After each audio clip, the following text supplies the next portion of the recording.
10월 16일 복된 이 아침 하나님께서 우리에게 주시는 귀한 말씀은 시편 26편 1절에서 12절의 말씀입니다. 흔들리지 않아야 설 수 있다라는 제목으로 같이 말씀 나누도록 하겠습니다.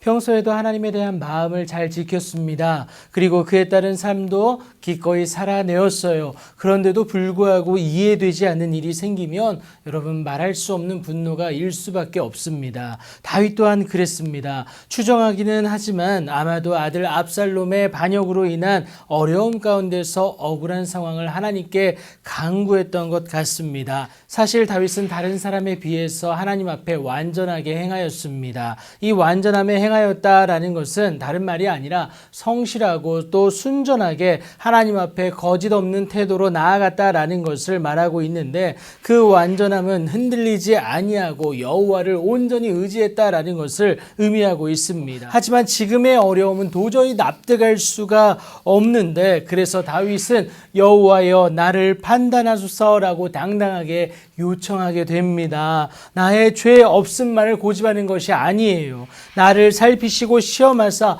혹여라도 잘못이 있다면 내 뜻과 내 양심을 단련하여 주실 것도 말하지 않습니까? 그러나 다윗은 주의 인자하심을 알았어요. 항상 주의 진리 중에 행하고자 노력하지 않았습니까? 그 노력의 구체적 행동이 무엇이냐? 허망한 사람과 같이 아니하겠다. 그리고 내가 행악자의 집회를 미워한다라는 것을 의미합니다. 그래서 앞으로도 간사한 자와 동행하지 아니할 것이며 악한 자와 같이 앉지 아니하겠다라는 것을 다짐하기도 합니다. 이전에도 주의 진리에 행하였지만 앞으로도 그럴 것을 굳게 다짐하는 다윗의 모습 아닙니까? 이 모습이 있었기에 다윗은 여호와여 내가 무죄함으로 손을 씻고 주의 제단에 두루다니며 감사의 소리를 들려주고 주의 기이한 모든 일을 말하리이다. 그러니까 주의 말씀대로 살아낸 삶의 모습을 통해서 하나님의 일하심을 드러내겠다라는 겁니다.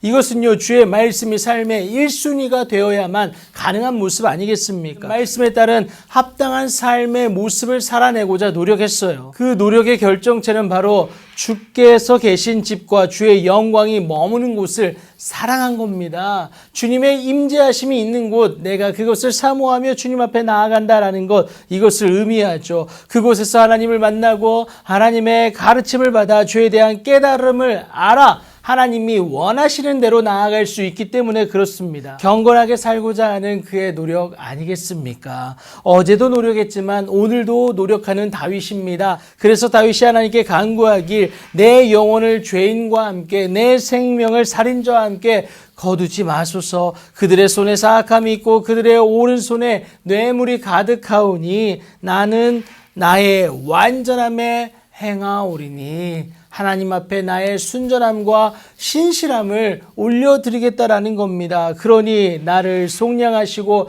내게 은혜를 베푸소서, 이렇게 간구하고 있는 겁니다. 세상이 옳다고 하는 방법에서 떠나 하나님의 말씀에 의한 완전함을 행할 것을 다윗이 다짐합니다. 이는 하나님에 대한 믿음이 아니고서는 고백할 수가 없어요. 그렇다고 우리의 능력으로 그 완전함을 가질 수는 절대 없습니다. 하지만 하나님 보내신 예수님을 품을 때에 칭의의 은혜가 주어지듯 예수에게까지 자라가는 우리가 될 수 있다는 사실입니다. 이를 감당하는 자에게 하나님의 은혜는 반드시 주어지게 됩니다. 다윗은 그 은혜를 선취적으로 여러분 선포하는데, 내 발이 평탄한 데에 섰사오니, 그러니까 큰 산과 같은 장애물을 만날지라도, 아무리 낭떠러지와 같은 막다른 길에 있을지라도 하나님이 이 은혜를 주심으로 말미암아 평지가 되게 하신다라는 것, 이 은혜를 말하고 있는 겁니다. 이 삶의 모습을 통하여 다윗은 무리 가운데서 여호와께 송축할 것도 말하죠. 그런데 만만치가 않죠. 바울이 말합니다. 무릇 그리스도 예수 안에서 경건하게 살고자 하는 자는 박해를 받을 수밖에 없음을 말해요. 그럼에도 우리는 예수의 이름으로 하나님 앞에 영광 돌리는 삶을 살아내야 합니다. 그에 따른 하나님의 은혜는 반드시 있습니다. 다윗이 선취적으로 선포했던 것처럼 내 발이 평탄한 데에 서는 그 기쁨의 시작을 누리는 그 첫 발걸음이 오늘이 되길 예수님의 이름으로 축복합니다.